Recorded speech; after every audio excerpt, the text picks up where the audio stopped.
Terima kasih kepada moderator yang memberikan kesempatan kepada saya untuk bertanya.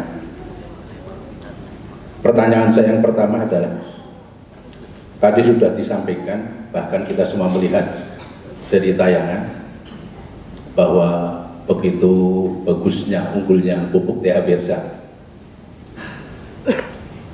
Karena saya baru tahu, jadi kan bikin penasaran saya ini Pak. Dan menurut saya, kalau TH Birsa diterapkan, diaplikasikan kepada jenis tanaman multikultura seperti tadi, saya percaya penuh Pak. Tapi kalau kepada sawit, di mana sawit adalah tanaman yang rakus Pak, pupuk apapun dipupukkan tetap aja dia tidak mati, pupuk rakus, tanaman rakus. Kemudian apakah dalam pengaplikasian pupuk THBRS ini, khususnya untuk kebun sawit Pak, apa nggak perlu dengan pupuk kimia? Dimana selama ini kan selalu pakai pupuk kimia Pak. Apalagi prinsipnya orang petani, kayak kami dari Jawa Pak, pupuk kalau nggak pakai urea itu belum pupuk rasanya. Iya Pak. Iya.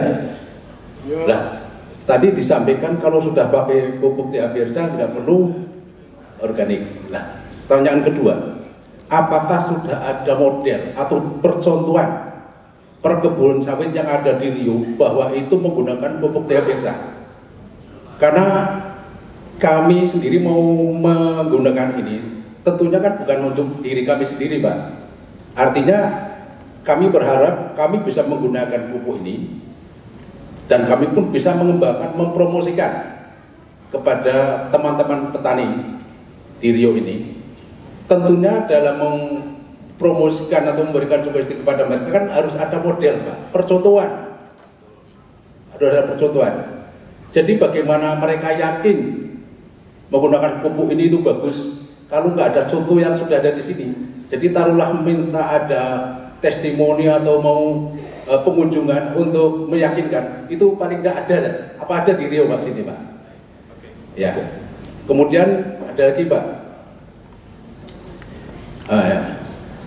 Seperti tadi disampaikan bahwa kalau kebunan kita itu rata-rata kan tanahnya kan sudah apa ya, karena kebanyakan pupuk kimia, sehingga keadaan tanah itu zat asamnya tinggi. Apakah nggak perlu dinetralisir dengan pupuk kapur gitu Pak? Apakah langsung bisa diaplikasikan ini? Dimana kalau zat asam tanahnya tinggi kan, menurut informasi kan segala jenis pupuk nggak akan terserap. Mohon penjelasan Pak. Terima kasih. Wassalamualaikum warahmatullahi wabarakatuh. Saya sampaikan pertanyaan Pak Rasidi, Pak Tarif. Yang pertama adalah, apakah masih butuh pupuk kimia? Betul Pak ya? Oke, yang kedua, kan tanah itu asam, udah banyak kimia, kan gitu ya. Oke Pak Tarif, itu dua pertanyaan, monggo dijawab. Terima kasih Pak Adi. Bapak Rasidi, Assalamualaikum Pak. Tadi untuk role model kebunnya Pak, sudah disampaikan Pak Guru Pak ya. Saya juga kagum sekali ketika mendapatkan video itu Pak. Betul-betul di luar ekspektasi saya. Dan ternyata, dan saya senang, ternyata apa yang kita buat ini insya Allah akan berguna untuk banyak orang Pak. Ya. Nah, berkaitan dengan pertanyaan Bapak tadi, apakah masih membutuhkan pupuk kimia? Itu tentatif Pak. Artinya begini, kita kan tidak bisa berkomunikasi secara bahasa dengan tanaman. Nah, tetapi tanaman itu akan lebih jujur kepada kita. Ketika kita aplikasikan TH Birsa, hasilnya bagus.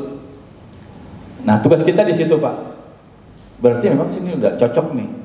Nah, pertanyaannya timbul, apakah masih mau pakai pupuk kimia lagi? Nah, dari saya datang pertanyaan kedua, apakah Bapak mau nambah biaya lagi? Kan begitu Pak ya? Nah, artinya Pak, kita kalau dengan TH Birsa sudah bagus, ngapain mikirin yang lain Pak? Nah, kecuali ini, saya juga tidak antipati Pak dengan kimia, karena kadang-kadang di waktu tertentu itu dibutuhkan. Kita nggak bisa munafik dengan itu. Kita udah kasih TH Pirsa nih, hijau, bagus. Bulan depan, 3 bulan kemudian tambah lagi. Nah, tapi kok ini kayaknya masih kurang bagus nih. Nah, tambah lagi 1 misalnya dalam jangka yang pendek, ternyata kurang bagus, mungkin ada yang kurang. Boleh Bapak tambahkan pupuk kimia, tapi nggak usah banyak-banyak, 20% saja penggunaannya kalau mau. Tapi kalau misalkan dengan TH Pirsa, tanamannya udah terpenuhi kebutuhannya, daunnya hijau, batangnya hijau, pelepahnya terbuka, sawitnya muncul, besar-besar lagi, oh udah selesai Pak. Irit kita semuanya, makmur kita Pak jadi petani Pak.